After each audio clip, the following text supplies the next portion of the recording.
मैं सुमित हूँ, 5 बहनों का इकलौता भाई। एक ऐसे बाप का बेटा जिसे दुनिया भिखारी कहती है, लेकिन जिसने कभी भी भिखारी होना अपनी कमजोरी नहीं, अपनी ताकत बनाया। ये कहानी किसी महल या करोड़ों के सपनों की नहीं है। ये उन 2 कमरों की कहानी है जो मंदिर के साथ जुड़े हुए थे और जिनमें मेरी सारी दुनिया बसी हुई थी। वही मंदिर जहाँ मेरे पापा पुजारी थे, जहाँ घंटे की आवाज के साथ हमारी आंख खुलती थी और भगवान की आरती से आत्मा को शांति मिलती थी। मंदिर के अंदर उनकी आवाज गूंजती थी। छत के नीचे वो भगवान से प्रार्थना करते, उनकी सेवा करते। उनकी ईमानदारी, उनका ज़मीर ही उनके लिए सब कुछ था। पिताजी की तनख्वाह बस इतनी सी थी कि जब कुछ लोग महीने में चंद रुपए दे जाते या कभी कोई अनाज की बोरी दे देता, कभी कुछ किलो चावल, हमारी पूरी जिंदगी उन्हीं बोरियों, उन्हीं दानों में सिमटी हुई थी। सुमित, चावल थोड़े कम डालना, कल के लिए भी बचाने हैं। माँ चूल्हे के पास बैठी आवाज लगाती और मैं खामोशी से बोरी हाथ में लिए उनकी तरफ देखता। हम बहन भाई कभी शिकायत नहीं करते थे। जो मिलता वही हमारे लिए काफी था। पापा का ज्यादातर वक्त मंदिर में बीतता। वो हमें सुबह की आरती के वक्त जगाते। उठो सुमित, तैयार हो जाओ, आरती के लिए चलो। अगर तुमने भगवान को याद करना छोड़ दिया तो जिंदगी में कभी कामयाबी नहीं मिलेगी। उनकी आवाज में कठोरता नहीं, सिर्फ सब्र होता, प्यार होता। हमारे घर में कोई टीवी नहीं था, ना कोई फ्रिज, ना रंगीन दीवारें। गर्मियों में हम हाथ के पंखे से हवा करते और सर्दियों में माँ के हाथ की बनी रजाई ओढ़कर सोते। पापा बहुत कम बोलते थे। उनकी खामोशी में सब कुछ छुपा होता था। कभी कभी रात को मंदिर के कोने में बैठकर वो कुछ धार्मिक किताबें पढ़ते तो लगता जैसे आसमान भी रुक गया हो उन्हें सुनने के लिए। उनकी आवाज नरम, साफ और इतनी सच्ची होती कि दिल कहता और सुनो। हम भाई बहनों में बहुत प्यार था।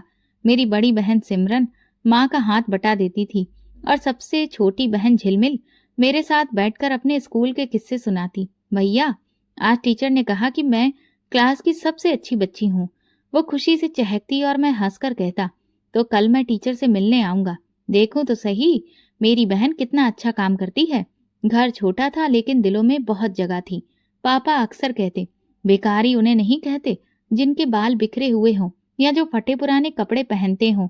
भिखारी तो वो होते हैं जो कभी भगवान के आगे सिर नहीं झुकाते। हमारे पड़ोस में कुछ लोग पापा का मजाक उड़ाते, पुजारी जी की तो दुनिया ही अलग है, भिखारी बनकर बैठे रहते हैं।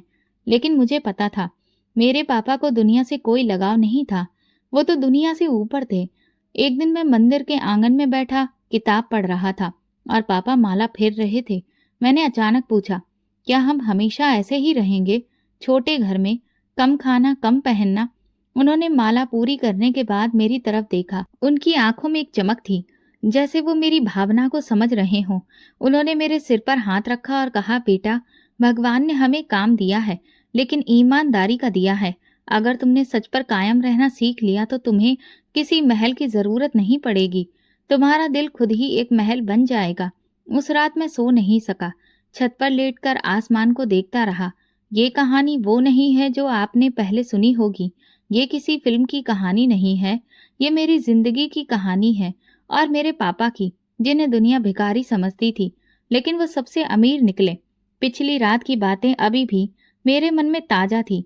पापा के कहे हुए शब्द, तुम्हारा दिल महल बन जाएगा, दिल में गूंज रहे थे। इन्हीं ख्यालों में मैं सुबह जल्दी उठ गया। उस दिन स्कूल नहीं था, रविवार था। मैंने सोचा आज मंदिर में पापा के साथ ही रहूंगा। पूजा की तैयारी में उनका हाथ बटाऊंगा। मंदिर के आंगन में झाड़ू लगाऊंगा। दरी को साफ सुथरा करके बिछाया। पानी का मटका भरा। पापा एक कपड़े से मूर्तियों को साफ कर रहे थे। वो हर काम खुद करते, बिना किसी से कुछ कहे। मैंने पूछा, पापा, आपने कभी किसी से शिकायत क्यों नहीं की? वो कुछ देर चुप रहे, फिर बोले, बेटा, जब भगवान के काम में लगे हो तो फिर बंदों से शिकायत कैसी? मैंने सिर हिला दिया, लेकिन दिल में एक सवाल बैठ गया। क्या पापा हमेशा से ऐसे ही थे या कोई वक्त ऐसा भी आया था जब उन्होंने कुछ खोकर सब्र सीखा? इस सवाल का जवाब मुझे शाम को मिला। पापा मंदिर के कोने में बैठे थे। सूरज ढल रहा था और मंदिर में हल्की रोशनी फैली हुई थी। मैं उनके पास जाकर बैठ गया। कुछ देर बाद पूछा, पापा, आप यहाँ मंदिर में कैसे आए और हमारा पुराना घर कहाँ गया? उन्होंने मेरी तरफ देखा, खामोश रहे जैसे किसी याद में खो गए हों। फिर बोले, 15 साल हो गए सुमित। उस वक्त तुम बहुत छोटे थे, तुम्हें कुछ भी याद नहीं होगा। मैं चुपचाप सुनता रहा। मैं वो घर खुद नहीं छोड़ा था, मुझे वहां से निकाल दिया गया था। मैं चौंक गया। किसने? मेरे पिताजी ने, तुम्हारे दादाजी ने। ये सुनकर मैं सीधा होकर बैठ गया। पापा की आवाज में मायूसी नहीं थी, लेकिन एक बोझ था, एक दर्द। दादाजी चाहते थे कि मैं उनके साथ कारोबार करूं। उनका बहुत बड़ा व्यापार था, लेकिन उस कारोबार में हर तरफ सिर्फ झूठ, रिश्वत और धोखेबाजी की बू आती थी। मैंने मना कर दिया और कहा कि मैं किसी मंदिर में रह लूंगा, लेकिन उस विरासत का हिस्सा नहीं बनूंगा। मैंने धीरे से पूछा, तो फिर? एक दिन उन्होंने सबके सामने कहा, अगर तुम हमारी बात नहीं मानोगे तो फिर ये घर अब तुम्हारा नहीं रहेगा। और मैंने वो दिन देखा जब एक बाप ने अपने बेटे की सच्चाई और ईमानदारी की कोई कीमत नहीं समझी, अपने नोटों को उससे ज्यादा समझा। मैंने देखा पापा की मुट्ठियां भिज गई थीं, जैसे वो उस वक्त के दर्द को अभी भी जी रहे हों। लेकिन फिर उनकी आंखों में वही संतोष था।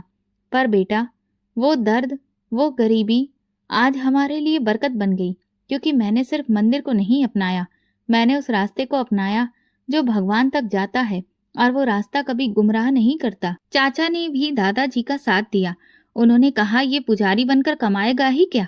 इसके बच्चों का फिर क्या होगा? ये सब भिखारी बाप बेटे का ड्रामा है। फिर हम लोग कहाँ गए मुझे याद नहीं। मैं उसी दिन मंदिर आ गया। बड़े पुजारी बूढ़े हो चुके थे। उन्होंने मुझे मंदिर की जिम्मेदारी दी और मंदिर के साथ में एक छोटा सा कमरा दिया। फिर दूसरा कमरा भी बाद में मिल गया। मैं खामोश था। कभी मंदिर की दीवार को देखा, कभी पापा के चेहरे को। मुझे कोई अफसोस नहीं सुमित, बल्कि मुझे गर्व है। उसी दिन से मैंने दिल से भगवान की सेवा शुरू की और तुम सबको वही सिखाया जो मेरे पास था, सब्र, इंसानियत और दया। पापा ने मुझे देखा, तुम्हें लगता है हम गरीब हैं, मगर हमने कभी किसी से कुछ मांगा नहीं, और तुमने कभी हराम का निवाला नहीं खाया। मैं भी इनकार में सर हिलाया, नहीं पापा, कभी नहीं। बस फिर यही हमारी दौलत है। उस रात मैं सोचता रहा कि अगर पापा उस वक्त हार मान लेते तो शायद आज मैं भी उन दुकानों पर बैठा होता जहां रिश्वत लेना कारोबार का हिस्सा समझा जाता है। उस दिन के बाद मैंने पापा को कभी किसी बात की शिकायत करते नहीं देखा। वो 2 कमरे, वही जिंदगी, लेकिन उनका चेहरा हमेशा सुकून से भरा रहा, जैसे हर रात का अंधेरा उनके लिए कोई नई रोशनी लेकर आता है। घर की हालत दिन ब दिन बिगड़ती जा रही थी। मंदिर से जो थोड़ा बहुत मिलता था वो गुजारे के लिए काफी नहीं होता। चावल आटा मिल जाता तो सबसे बड़ी खुशी वही होती। बाकी चीजें जैसे किताबें, यूनिफॉर्म और जूते, वो सिर्फ सोच की हद तक ही मुमकिन थी। एक दिन माँ ने आटे का डिब्बा खोला तो वो खाली निकला। उन्होंने खामोशी से बर्तन बंद किया और चूल्हे के पास बैठ गई। बड़ी बहन सिमरन माँ के पास आई और धीरे से बोली, माँ कल व्रत रख लेते हैं। माँ ने हल्की सी मुस्कान दी, जैसे इस फिक्र में भी कोई राज छुपा हो। मुझे धार्मिक किताबें पढ़ने का शौक था। जब पिताजी ने ये देखा तो उन्होंने मुझे कुछ किताबें दी। मैं मन से उन्हें पढ़ता और उनमें लिखी चौपाइयों को याद करता। जब कभी भी हम कहीं पूजा पाठ करवाने जाते तो मैं भी जाता और पूरे विश्वास व मन से उन चौपाइयों को गाता। ये देखकर मेरे पिताजी की आंखों में एक अलग ही चमक दिखाई देती। लेकिन मेरे दिल में सिर्फ यही नहीं था, एक शौक भी था। मैं अच्छी पढ़ाई करना चाहता था। मैं चाहता था कि पापा जैसे इंसान की इज्जत उन महफिलों में भी हो जहां सिर्फ डिग्री और दौलत को ही महत्व दिया जाता है। एक दिन मैंने पापा से कहा, मैं आगे पढ़ना चाहता हूँ।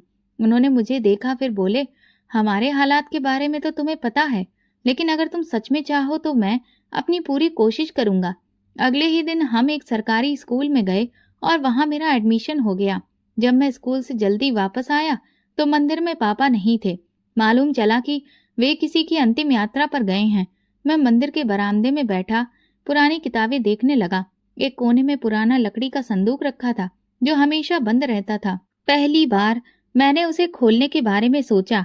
जब उसे खोला तो अंदर कुछ पुराने कागजात, कुछ टूटी चीजें और एक फाइल थी। उस फाइल में एक तस्वीर थी, मेरे नौजवान पापा की।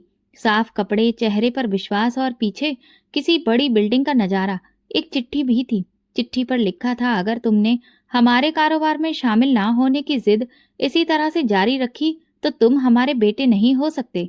ये खत किसी और ने नहीं, दादाजी ने ही लिखा था। मैं देर तक बैठा रहा, उसे पढ़ता रहा। एक एक शब्द मुझे बता रहा था कि पापा ने क्या खोया और क्यों। पापा जब वापस आए तो मैं बाहर दीवार से टेक लगाकर बैठा था। मैंने वो फाइल उनके सामने रख दी। वो रुक गए, जैसे वक्त थम गया हो। फाइल को देखते ही उन्होंने उसे तुरंत बंद कर दिया। ये तुम्हें कहाँ से मिली? वही संदूक से। पापा, आपने कभी बताया नहीं कि आपने अपने माँ बाप को क्यों छोड़ा? पापा ने गहरी सांस ली। मैंने उन्हें नहीं छोड़ा बेटा, उन्होंने मुझे छोड़ा। लेकिन क्यों? आप तो सिर्फ अपने रास्ते पर चल रहे थे। अपने रास्ते पर चलना हमेशा आसान नहीं होता है सुमित।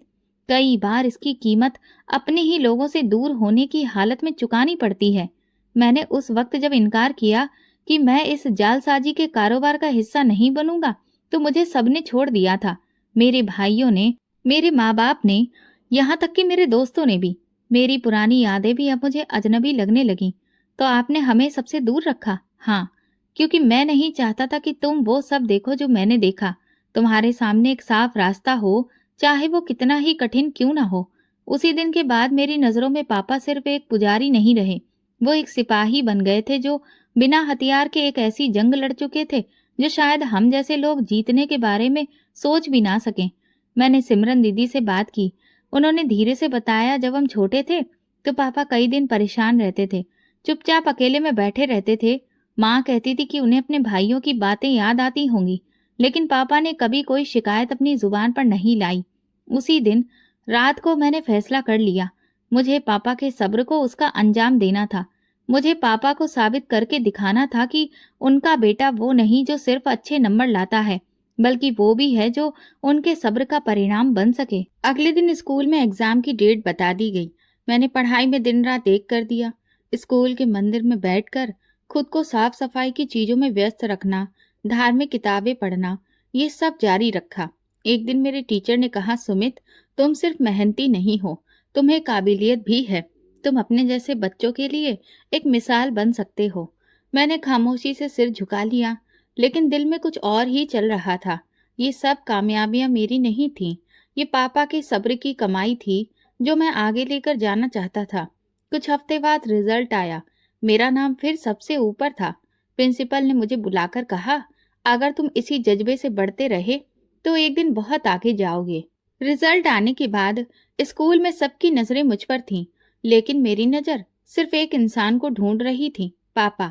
मैं जब भी अच्छे नंबर लाता तो अपने रिजल्ट को लेकर उनके पास जाता। वो बिना कुछ कहे बस सिर पर हाथ रखते और उनकी ये खामोश दुआ मुझे किसी भी मेडल से ज्यादा कीमती लगती थी। वक्त गुजरता चला गया और मेरे मन में अब अगले सफर का रास्ता तय हो चुका था। एक सपना, सिविल सर्विसेज। बचपन से सुनता आया था कि सिविल सर्विसेज करने वाले लोग देश के फैसलों में अपना योगदान देते हैं। मैं चाहता था कि उनमें से एक मैं भी हूँ, जिसके हाथ में कलम और दिल में पापा के आशीर्वाद का वजन हो। अगली सुबह मैं पापा के पास बैठा। वो हमेशा की तरह व्यस्त थे। मैंने कहा, मैं यूपीएससी की तैयारी करना चाहता हूँ। उन्होंने मेरी तरफ देखा और कहा, ये कोई छोटा सपना नहीं है सुमित। मुझे पता है पापा, इसीलिए आपसे इजाजत लेने आया हूँ, आपका आशीर्वाद लेने आया हूँ। उन्होंने मुस्कुराकर कहा, इजाजत तो मिल गई, लेकिन ध्यान रहे, रास्ता कठिन होगा। अगर थक जाओ तो रुक जाना, लेकिन हारना मत। उसी दिन मैंने फैसला किया कि मैं दिन में पढ़ाई करूंगा और शाम को काम। इलाके में एक बर्गर शॉप थी जहां पार्ट टाइम पर लड़के काम करते थे। मैं वहां चला गया। शॉप का मालिक बहुत ही सख्त मिजाज का आदमी था, लेकिन जब मैंने साफ कहा कि मुझे सिर्फ शाम को कुछ घंटे के लिए काम चाहिए और जो तनख्वाह मिलेगी वो मेरी पढ़ाई पर लगेगी, तो वो थोड़ा नरम पड़ गया। सफाई, पैकिंग और आखिरी में फ्रीजर भी साफ करोगे। अगर मंजूर है तो आज से ही काम शुरू कर दो। मैंने सर हिलाया। काम कोई भी छोटा बड़ा नहीं होता, लेकिन हाँ, पहला दिन आसान नहीं था। किचन की गर्मी, तेल की बदबू, मालिक की तेज नजर का दबाव, वक्त पर सब चीजें तैयार करना। लेकिन जब सैलरी के लिफाफे में पहली बार पैसे मिले तो मुझे ऐसा लगा जैसे कोई खजाना हाथ आ गया हो। रात को जब घर पहुंचता, बहनें सो चुकी होती, माँ खामोशी से बर्तन धो रही होती। मैं बिना कुछ कहे पापा के कमरे में जाता, किताबें खोलता और पढ़ना शुरू कर देता। एक दिन पापा ने आकर कंधे पर हाथ रखा। कितनी देर और? जब तक नींद से लड़ते लड़ते हार ना मान जाऊं पापा। ये मेरा रूटीन था, दिन किताबों का, रात काम का और बीच में थोड़ी बहुत नींद। लेकिन मेरी हिम्मत अभी भी मजबूत थी। कभी कभी दुकान पर देर रात तक काम करना पड़ता। एक दिन एक ग्राहक ने तंज कसते हुए पूछा, पढ़ते भी हो या सिर्फ बर्गर ही बनाते हो? मैंने मुस्कुराकर जवाब दिया, यूपीएससी की तैयारी कर रहा हूँ। बर्गर बेचकर ही सही, लेकिन एक दिन फाइल पर मेरे दस्तखत होंगे। पहला इम्तिहान पास आया तो मैंने अपना वक्त थोड़ा और सख्त कर दिया। दुकान के बाद मैं देर रात तक तैयारी करता, मंदिर के फर्श पर बैठकर प्रैक्टिस, और हर सुबह अखबार को ध्यान से पढ़ना और उसका विश्लेषण करना। पापा ने कुछ दिन बाद मेरे लिए पुराने अखबार लाना शुरू कर दिए। कहते, दुनिया को जानना है तो पहले पढ़ना सीखो। जब एग्जाम का दिन आया, पापा ने नरमी से कहा, सिर्फ कोशिश करना, रिजल्ट भगवान पर छोड़ दो। एग्जाम दिया, 3 घंटे गुजरे। जब बाहर निकला तो दिल में सुकून था। जो कुछ पढ़ा था वही आया था। कई दूसरे लड़के शिकायत कर रहे थे, लेकिन मैं शांत था। अब रिजल्ट का इंतजार। एक और परीक्षा थी। दुकान का काम जारी था, पढ़ाई भी, लेकिन अंदर एक उम्मीद थी कि शायद पहला कदम कामयाब हो जाए। फिर वो दिन आया जब रिजल्ट आया। मैंने वेबसाइट खोली, रोल नंबर डाला, पन्ने पर सिर्फ एक शब्द था, फेल। कुछ लम्हों के लिए मेरा दिल ही रुक गया। आसपास की आवाजें खत्म हो गईं। मैंने मोबाइल बंद किया, फाइल बंद की और धीरे से मंदिर के कोने में जाकर बैठ गया। पापा ने दूर से देखा, पास आए, कंधे पर हाथ रखा और कहा, रिजल्ट सिर्फ एक पन्ना होता है बेटा, तुम्हारी मेहनत इससे कहीं बड़ी है। मैंने सर झुकाकर पूछा, क्या मैंने आपको मायूस कर दिया? पापा बोले, मायूसी तो तब आती है जब कोई कोशिश ही ना करे, लेकिन तुमने जो किया है वो बहुत लोग सिर्फ सपनों में ही सोचते रह जाते हैं। अब अगली कोशिश की तैयारी करो। मैंने पापा की तरफ देखा। वो वही थे जिनके आशीर्वाद ने मुझे यहाँ तक पहुँचाया था, और मैं जानता था ये सिर्फ शुरुआत है, असली रास्ता अभी बाकी है। एग्जाम में नाकामी के बाद के कुछ दिन मेरी जिंदगी के सबसे खामोश दिन थे।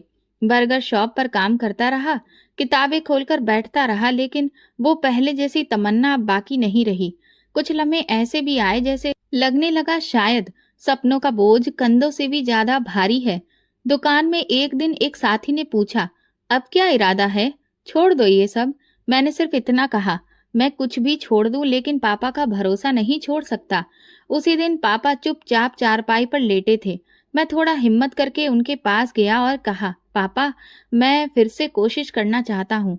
उन्होंने मेरी तरफ देखकर कहा, नाकामी से मुंह मोड़ने वाले कामयाब नहीं होते सुमित, तुमने रास्ता चुन लिया है, अब उस पर चलते रहना। उनकी बात सुनकर मेरे अंदर की बुझी हुई चिंगारी फिर से जलने लगी। मैंने एक कदम और आगे बढ़ाया। अब की बार सिर्फ अकेले तैयारी नहीं, बल्कि एकेडमी में एडमिशन लेने का फैसला किया। एकेडमी की फीस कुछ ज्यादा थी। दुकान की तनख्वाह से सिर्फ पढ़ाई का ही कुछ खर्च निकल पाता। फिर भी मैंने हिम्मत नहीं हारी। बर्गर शॉप के बाद अब स्टेशनरी की एक दुकान पर भी काम करना शुरू कर दिया। सामान ठीक से जमाना और जो भी पैसे आते उन्हें जोड़ कर रखना। एकेडमी में एडमिशन के दिन जब फीस जमा करवाई तो अंदर ही अंदर एक सुकून महसूस हुआ, जैसे कोई रुका हुआ दरिया दोबारा से बहने लगा हो। पहली क्लास में दाखिल हुआ। आसपास वही लोग थे जिनके सपने मेरे जैसे थे, लेकिन उनकी पीठ पर वो सुविधा थी जो मेरे पास कभी नहीं थी। इंस्पेक्टर ने पहले दिन कहा, ये एग्जाम सिर्फ नॉलेज का नहीं, बर्दाश्त और सब्र का भी है। जो देर तक जुटे रहे वही कामयाब हुए हैं। मेरी जिंदगी अब एक नए रूटीन में ढल गई थी।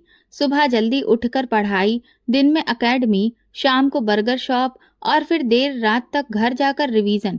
नींद रुकावट बनती थी, लेकिन मैंने उसे कुर्बान कर दिया।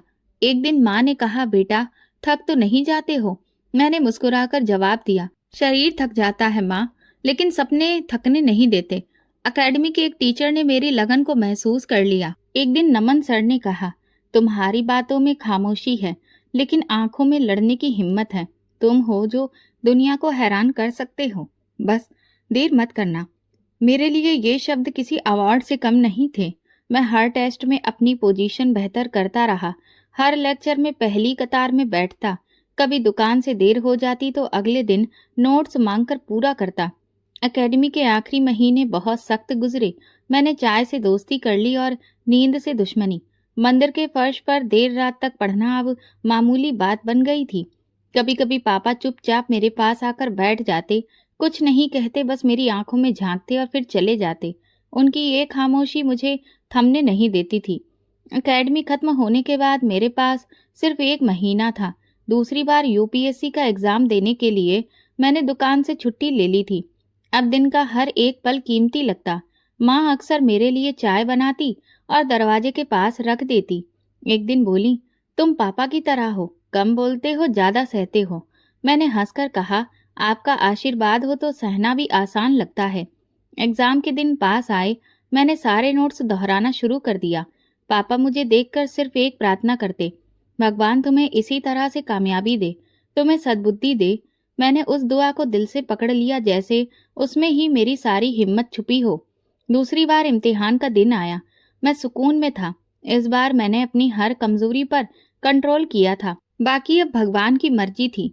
बारिश रुकने का नाम नहीं ले रही थी। मंदिर की छत पर बूंदें टपक रही थीं। मैं एक कोने में बैठा वही पुराना फोन हाथ में लिए स्क्रीन पर उंगली रखे खामोश खड़ा था। वेबसाइट धीरे धीरे लोड हो रही थी और दिल की धड़कनों का शोर बढ़ता जा रहा था। एक बार आंखें बंद की, गहरी सांस ली और जैसे ही रिजल्ट का पेज खुला, मेरा रोल नंबर सामने चमक रहा था, जिसे पास कर दिया गया था। मैं खामोशी से उठा, मोबाइल जेब में रखा और भगवान के आगे सिर झुकाकर बैठ गया। ना कोई खुशी, ना कोई चिल्लाना और ना ही किसी को आवाज देना। बस आंखें बंद करके वो लम्हा अपने अंदर बैठा लिया, जिसकी कीमत मैंने हर रात की नींद, हर दिन की मजदूरी और हर दुआ में अदा की थी। भगवान का लाख लाख धन्यवाद करने के बाद जब घर पहुंचा, माँ बर्तन समेट रही थी। पापा अपनी माला पूरी करने के बाद उठ रहे थे।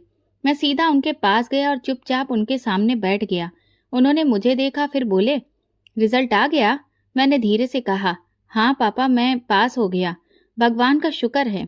उनके चेहरे पर वही मुस्कान थी और आगे उन्होंने कुछ भी नहीं कहा। पापा, अगर आप कहें तो मैं सबको बता दूं? उन्होंने इनकार में सिर हिलाया। नहीं सुमित, अभी नहीं। ये कामयाबी सिर्फ तुम्हारी है। ये उस भगवान की तरफ से है जो खामोश प्रार्थनाओं को सुनता है। खामोशी में ही तरक्की है, शोर में नहीं। मैंने कोई बहस नहीं की। उनके हर फैसले में मुझे एक सच्चाई नजर आती थी। अगले दिन बर्गर शॉप के मालिक के पास जाकर मैंने काम छोड़ने की बात की। वो हैरत से बोले, कुछ हुआ है क्या? कोई और जगह मिल गई? मैंने मुस्कुराकर कहा, जी एक और जगह मिल गई है, थोड़ी बड़ी है। ट्रेनिंग का लेटर एक हफ्ते के बाद मिला। सेंटर मसूरी में था। पहली बार शहर से बाहर जा रहा था। पापा दरवाजे तक छोड़ने आए। माँ ने शॉल मेरे कंधों पर रखी और खामोशी से माथे पर हाथ रखा। ट्रेनिंग सेंटर में कदम रखते ही ऐसा महसूस हुआ जैसे सब नया है, लेकिन अंदर वही पुराना सुमित था। वहां मेरे जैसे बहुत से, कुछ आत्मविश्वास से भरे हुए तो कुछ नर्वस थे, कुछ जरूरत से ज्यादा बोलने वाले। लेकिन मैं सब में अलग इसलिए था क्योंकि मेरे पास शब्द कम थे और तजुर्बा ज्यादा था। पहला दिन ही सख्त था। Physical training, classroom lectures, class management. लेकिन मेरी सबसे बड़ी तैयारी वो रातें थीं जो मंदिर के फर्श पर गुजारी थीं। दूसरे लोगों के लिए ये सब शायद एक चैलेंज था, मेरे लिए तो बस एक सच का मैदान था।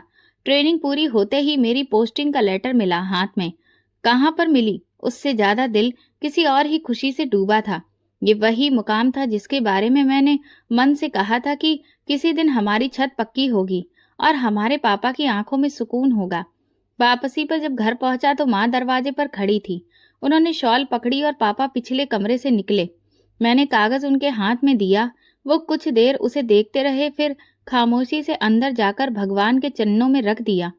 सुमित, अब तुम जिलाधिकारी हो? हाँ पापा, लेकिन मैं अभी भी वही सुमित हूँ जो आपकी उंगली पकड़कर मंदिर जाता था। पापा ने मुझे सीने से लगाया और कहा, बेटा, ओहदे को कभी भी अपने दिल में ना बिठाना, वरना तुम वो खो दोगे जिससे ये सब मिला है। उसी रास्ते पर चलना जो भगवान की मर्जी का हो। कमरे में एक अजीब सी खुशबू फैल चुकी थी। वो शायद उन प्रार्थनाओं की थी जो बरसों से सिर झुकाकर मांगी गई थीं।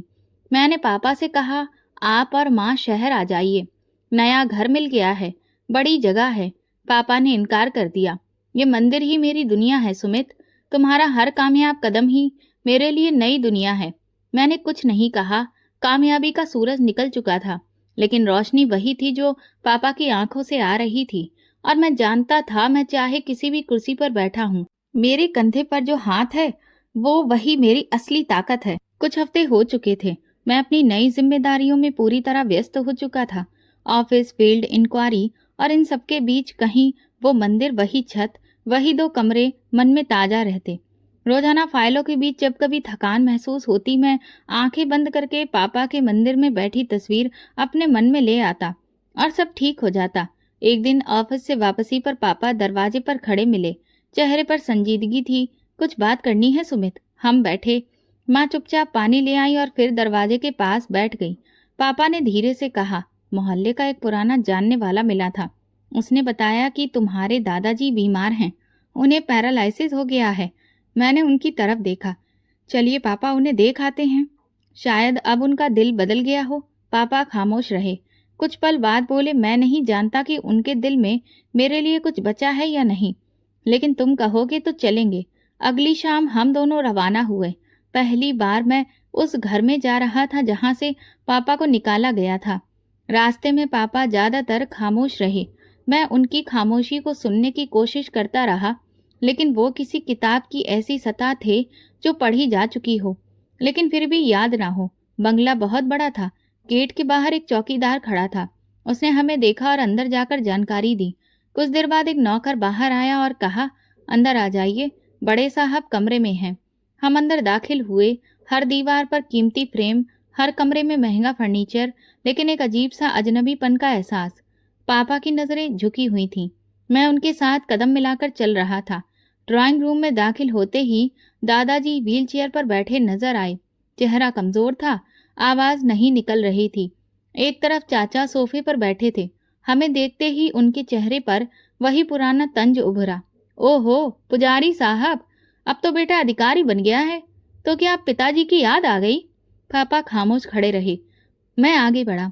हम सिर्फ यहाँ हालचाल पूछने आए हैं। दादाजी की तबीयत सुनी थी। चाचा हंसने लगे।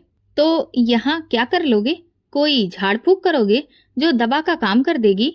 तुम लोगों को भीख में जिंदगी मिली है, उसी में खुश रहो। मैं बड़ी मुश्किल से खुद को रोक पाया। पापा ने हाथ से मुझे पीछे किया। हम किसी भीख के लिए नहीं आए हैं, बस ये जानने के लिए कि वो जिंदा हैं या नहीं। चाचा उठे, गुस्से से बोले, निकल जाओ यहाँ से। तुम लोग यहाँ के नहीं हो, और ये मत भूलो कि तुम हमारे नाम से जुड़े हो, चाहे चाहो या ना चाहो। मैं खामोश रहा, सिर्फ दादाजी की तरफ देखता रहा। उनकी आंखों में नमी थी। वो बोल नहीं सकते थे, लेकिन वो आंखें कुछ कह रही थीं। वो कुछ कहना चाह रही थी, लेकिन जुबान उनका साथ नहीं दे रही थी। पापा, मैंने धीरे से कहा, ये वही दादाजी हैं जिन्होंने आपको निकाला था, लेकिन आज उनकी आंखें सब कुछ मान रही हैं। चाचा ने दरवाजा खोलकर कहा, निकल जाओ, या फिर मैं नौकरों को आवाज दूं। पापा ने पीछे मुड़कर सिर्फ एक बात कही, हम यहाँ इंसान बनकर आए थे और गवाही भी देकर जा रहे हैं कि हम इंसान ही रहेंगे। नौकरों ने हमारी तरफ कदम बढ़ाए। मैं दांत भींचकर मुट्ठियां कसने लगा, लेकिन पापा का हाथ मेरे बाजू पर था। हम वापस निकल आए। दरवाजा पीछे से बंद हो गया और वही अतीत फिर से सामने खड़ा हो गया, खामोश, तीखा, मगर सच। घर वापस आकर मैंने अपने कमरे का दरवाजा बंद कर लिया। देर तक छत को देखता रहा। माँ ने दस्तक दी, बेटा खाना लगा दिया है? नहीं माँ, मुझे भूख नहीं है। पापा मंदिर के आंगन में बैठे थे। मैं उनके पास गया। पापा, इतना सब कुछ सह लेने के बाद भी आपने जुबान बंद रखी, क्यों? उन्होंने सिर्फ एक बार कहा, सब्र। मैंने उनकी तरफ देखा। ये सब आपको कहाँ से मिला पापा? जब इंसान को अपना सब कुछ भगवान पर छोड़ देना आ जाए तो सब्र पैदा हो जाता है। मैंने सोचा शायद यही वो असली कामयाबी है जिसका इम्तिहान मैंने कभी नहीं दिया। मेरे लिए फायदे, ऑफिस, अधिकार, और पापा के लिए सब्र। दादाजी की आंखों में जो प्यार था वो मैं आज तक भूल नहीं पाया। एक खामोशी, एक रिक्वेस्ट। शायद वो भी कुछ कहना चाहते थे, शायद उन्हें पछतावा था, लेकिन कभी कभी अपनी बात कहने से पहले ही वक्त छीन लिया जाता है। ऑफिस में वो दिन मामूली था। मीटिंग खत्म हो चुकी थी और मैं रोज की तरह फाइलों के ढेर में से चुन चुन कर देख रहा था। मेरे सामने रखी नई फाइल पर लिखा था, कॉर्पोरेट इन्वेस्टिगेशन, रघुवीर चौहान एंड कंपनी। जैसे ही फाइल खोली और पहला पन्ना पलटा, एक पल के लिए उंगलियां रुक गईं। रघुवीर चौहान, मेरे चाचा। कुछ देर तक खामोशी से वो नाम घूरता रहा, फिर बाकी पन्ने पलटना शुरू किया। अंदर दर्ज चीजें मेरे लिए अजनबी नहीं थी, लेकिन ये जानना कि सारा कारोबार गैर कानूनी धंधों का एक गढ़ बन चुका है, एक अलग ही चौंका देने वाली बात थी। आमदनी छुपाई गई थी, टैक्स रिकॉर्ड में जालसाजी, दरें, माल की कीमत का कम दिखाना और कर्मचारियों के नाम पर कंपनियों से जाली रकम निकलवाना, सारे सबूत मौजूद थे। मैंने फाइल बंद की, गहरी सांस ली और कुर्सी से उठकर खिड़की के पास जाकर खड़ा हो गया। नीचे सड़क पर रोजमर्रा की चहल पहल जारी थी। मैं देर तक बाहर देखता रहा। जैसे फैसला करने के लिए वक्त को रोकने की कोशिश कर रहा हूँ।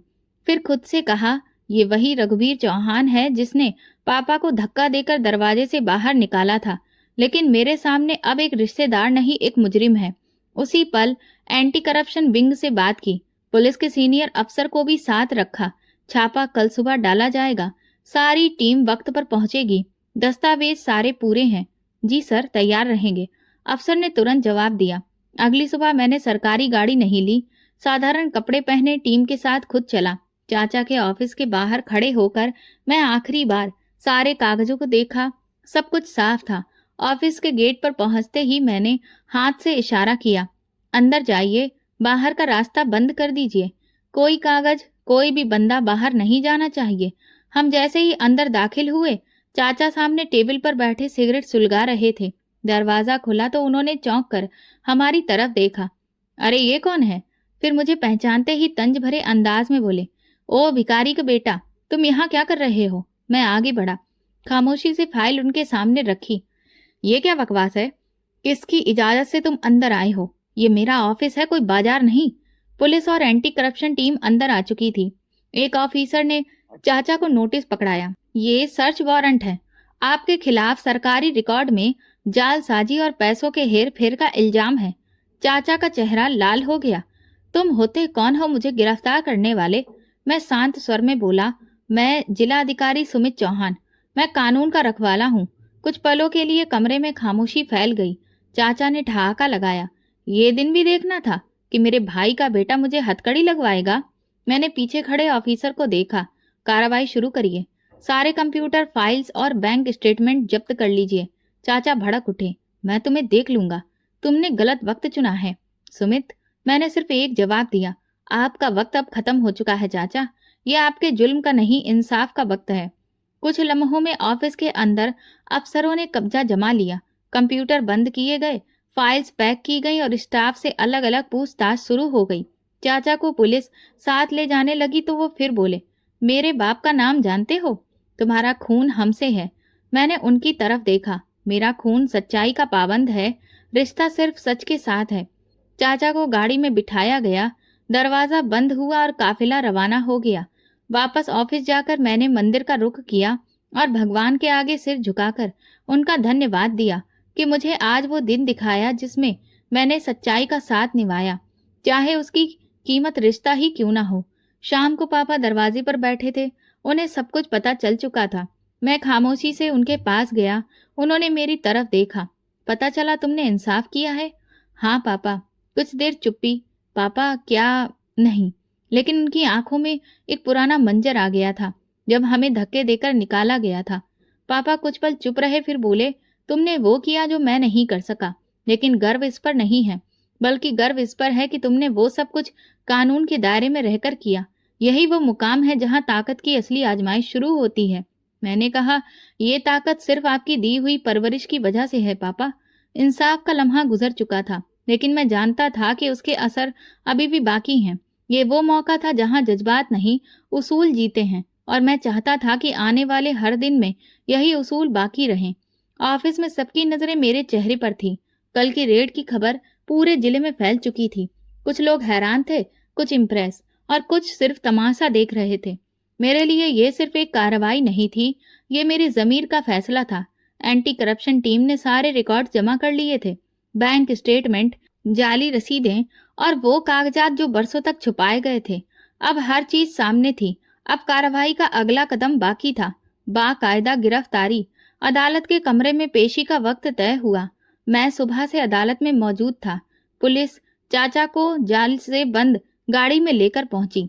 चाचा हथकड़ियों में खड़े हुए, वही इंसान जिन्होंने पापा को भिखारी कहा था, आज खुद कानून के शिकंजे में थे।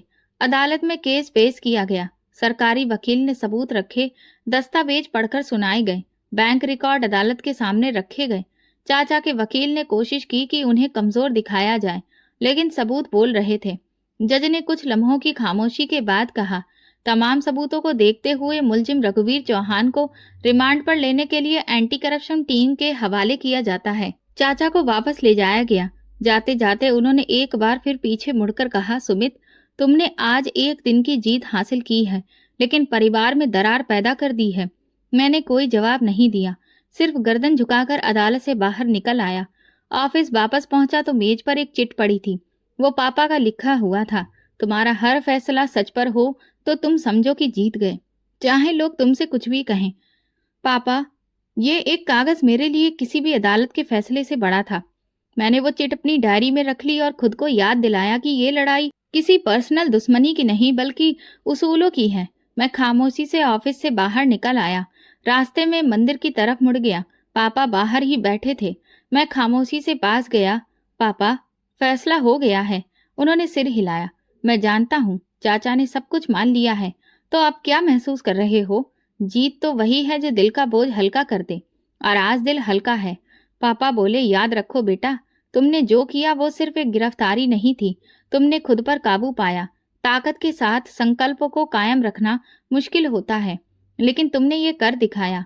आज मैंने अपने बेटे को वो बनते देखा है जो मैं खुद कभी नहीं बन पाया। ये आपकी प्रार्थनाओं का नतीजा है पापा। उस रात मैं मंदिर के आंगन में देर तक बैठा रहा और आसमान को देखता रहा। इंसाफ के दरवाजे पर कभी कभी देर हो जाती है, लेकिन जब इंसाफ मिलता है तो पूरा मिलता है।